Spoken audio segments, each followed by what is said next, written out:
Energia, os desafios para 2021. Eu sou Rafael Hertzberg, consultor para assuntos de energia.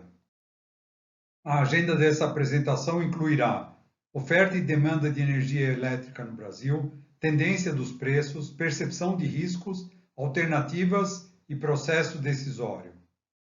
A oferta e a demanda para 2021 apresenta duas características mais importantes. Primeiro, a matriz energética brasileira ficou mais complexa e cara por três aspectos principais. Primeiro, por conta da importância crescente das fontes intermitentes como solar e eólica, as usinas hidrelétricas em construção, que são a fio d'água e não mais contém aqueles grandes reservatórios que facilitariam a gestão do Sistema Integrado Nacional, e por conta disso o crescente despacho de usinas térmicas que são muito mais caras do que as de fontes renováveis.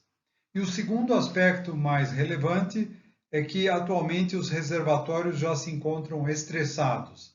As chuvas estão abaixo do padrão para essa época do ano e também os meteorologistas estão prevendo o provável efeito da La Niña, que vai reduzir potencialmente as chuvas nas cabeceiras das bacias hidrográficas. Os preços de energia elétrica no país podem ser estudados em dois horizontes. Os de longo prazo, por enquanto, estão na faixa de R$ 150 por megawatt-hora. E os de curto prazo, que são espelhados pelo PLD, publicado pela Câmara de Comercialização de Energia Elétrica, eles têm tido uma média de R$ 200 por megawatt-hora e um máximo de R$ 560 por megawatt-hora. O gráfico mostra os dois últimos anos e o que se pode ver é que existe uma grande variação de preços no mês a mês. Para quem gosta de se planejar, apresento aqui uma tabela contendo três cenários principais de preços em reais por megawatt-hora. Se os reservatórios estão cheios e a demanda do mercado por energia elétrica é baixa, a situação do setor elétrico é folgada.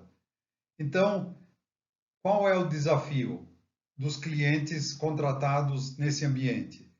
Se eles estiverem com atividade econômica mais baixa do que o plano nominal, eles precisam vender sobras de energia, porque contrataram a mais do que o que estão usando, e o resultado é que esse preço dessa sobra é muito mais baixo do que o preço contratado, então o custo aumenta para essas empresas. É viável essa situação para essas empresas?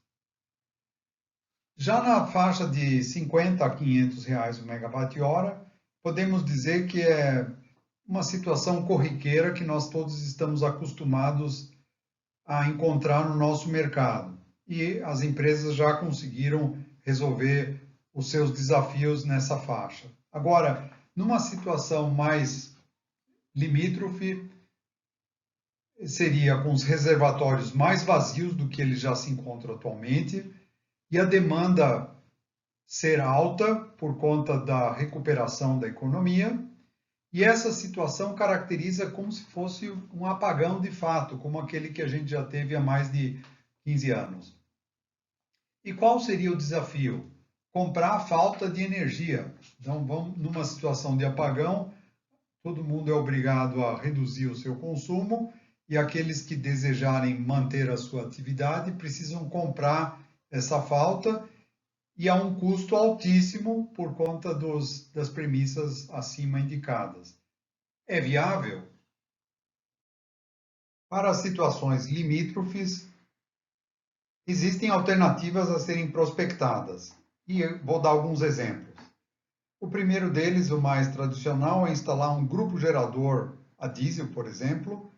Ele requer investimentos da ordem de R$ 1.500 por quilowatt instalado e o custo variável dele é de R$ 1.200 por megawatt-hora produzido. Então, um gerador de 1.000 kW, só para ilustrar, requer um investimento de R$ 1,5 milhão.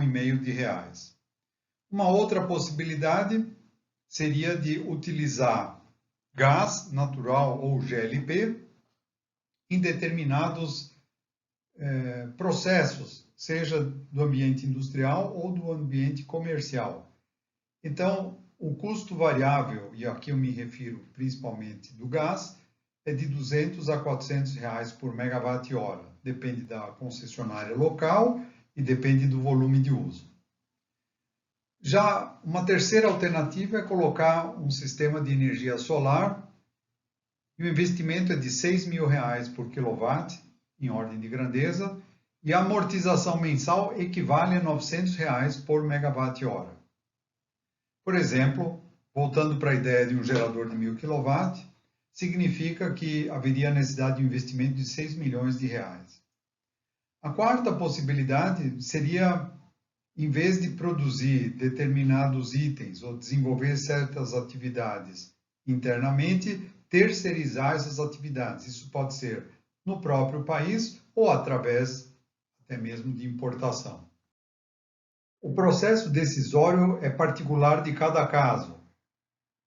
A primeira etapa é criar cenários para estabelecer as premissas de análise.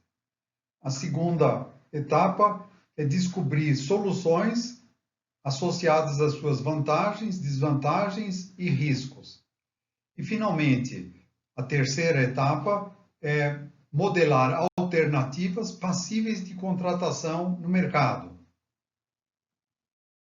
Muito obrigado por ter assistido a esse vídeo e aqui ficam as minhas informações de contato, caso tenha interesse em explorar essas ideias aqui apresentadas. Um grande abraço.